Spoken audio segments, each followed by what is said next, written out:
花喜好新闻，这个云林口湖乡的鹅仔寮村真偏僻。这庄仔头村老大人甲囡仔，19年前伫遮做村长的陈玉彩，唔甘的一阵单亲的囡仔、隔代教养的囡仔，甲外皮子女无人看顾，所以甲厝内底废弃的低调，改做囡仔下课了后会当来写作业的所在。佮聘请老师指导囡仔功课，佮来煮暗顿互囡仔食，将做这阵囡仔的第二个妈妈。嘿，你好。小朋友下晡下课又专车送到课后班，创办人陈玉彩亲切甲因拍招呼，嘛清点人数。做完请假。拄啊下课，囡仔妈妈倒枵啊，课后班的厨房早就准备小烫烫的暗顿，六菜一汤，互因食啊饱饱。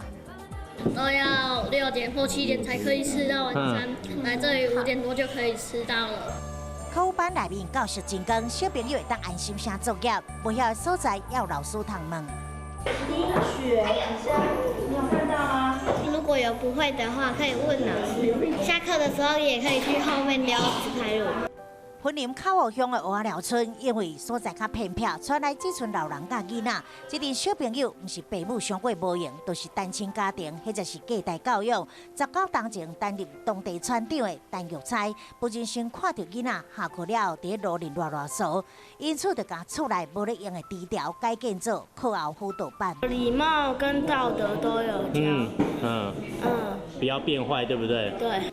课后班前景一时阵欠缺经费，考虑要停办，但是社会各界善心人士伸出援手，才互课后班对一开始4个人成长到即马50几个。总是阿公阿嬷，因他们要来找囡仔，因就直接来遮就会当接转去，一定爱学到礼貌，而且得懂得感恩。